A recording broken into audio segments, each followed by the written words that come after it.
we're here with the Loba guys. We've got a couple questions that were asked on YouTube that we're going to have them answer for us.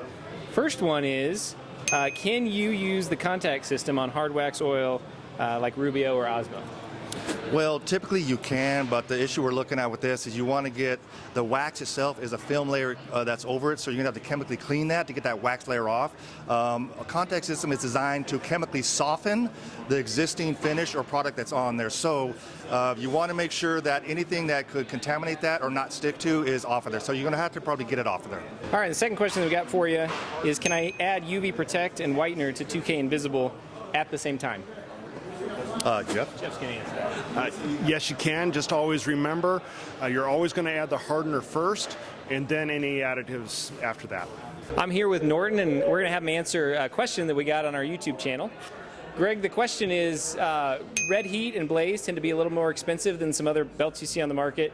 What makes them worth the extra money? Well, I have a question in return. How much is your time and your labor worth? Abrasives are the least expensive part of your job that you're going to do, but can have a big impact on the time you spend sanding. So using products like Redheat and Blaze, 100% ceramic products, you're going to get the job, you're going to get the floor sanded faster. You're probably going to be able to maybe not use as many grits because you're probably not going to have to jump down really coarse. Also, you're going to get the finest finish of any product in the market, so you're going to get a better overall finish, no having to come back and fix things, any kind of marks. So the real reason for using that in the price is your time savings, your labor. Okay, we're here with the Pallmann guys, and we're answering some questions from YouTube that were posted on our channel. Derek, first question for you is a user that is trying to get swirl marks out of their floor. They were recommended the Spider. But after they did that, they said it's got swirl marks all over the place that are unacceptable, and they had to go back over it with a Hummel to get the 120, with a Hummel with the 120 grit to get the swirls out. What would your response to that be?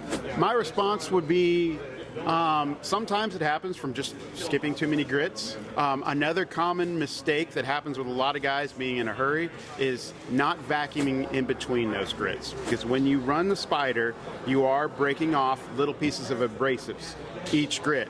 And even though there's a good vacuum system hooked up to the Spider, there's little pieces of the grit can be on the floor.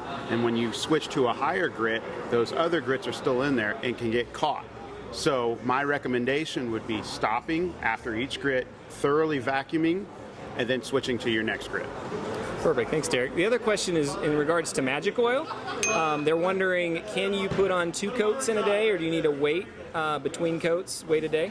Probably would be best to wait between a day, because that oil does, even though it is catalyzed and it's going to set up hard, it's an oil product, so to be fully dried, it's best to let it fully dry overnight, then come on and do your second coat. Otherwise, you're kind of just mixing in 2 coats into one. So to get the right protection and layer on there, let it fully dry overnight, come back the next day and put on your second coat. And your second coat is actually going to use less oil than your first coat.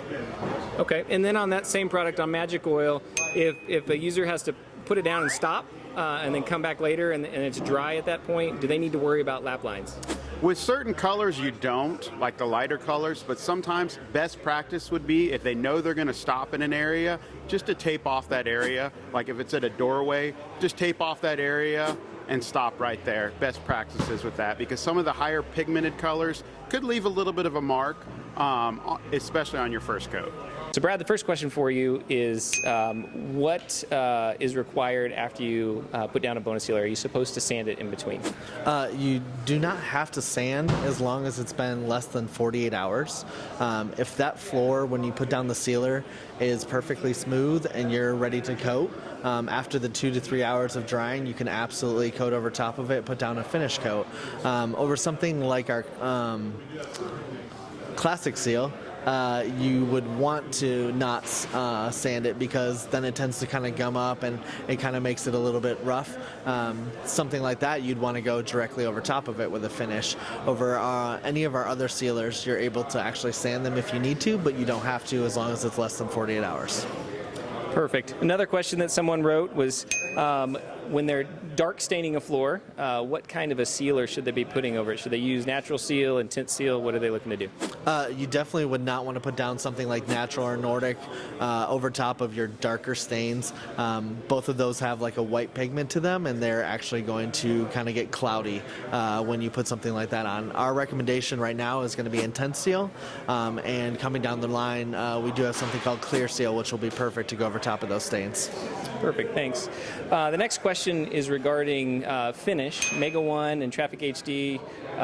As far as if they're doing their house in pieces, so they need to do the entryway and the dining room, and they're not going to get it all knocked out at once. Is that something that they can pull off? Is there a recommendation for the best way to do that if they kind of have to do it in pieces? Always cutting off on a board seam is going to be the best thing if you do have to kind of segment the job.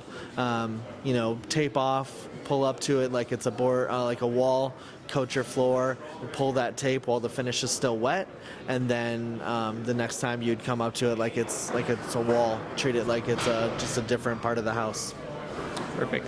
And then finally on adhesives, a user asked, do they need to put a sealer down on the concrete before they glue down? Specifically, they asked about R850T, but any of your glues, do you need a sealer underneath it? So if you're going over concrete, you would want a sealer, or if you're going to do like a full trowel, that's going to be your moisture protection. If you're over top of a wood subfloor, if you're not worried about moisture, you can always just use the 850T quantum tubes to install. If you were worried about moisture, or if you're over top of like something like a garage where NWFA requires some kind of moisture protection, then the 540 would be perfect, and then you could use the sausages to do your glue nail assist. Perfect. Thanks, Brad. Yep.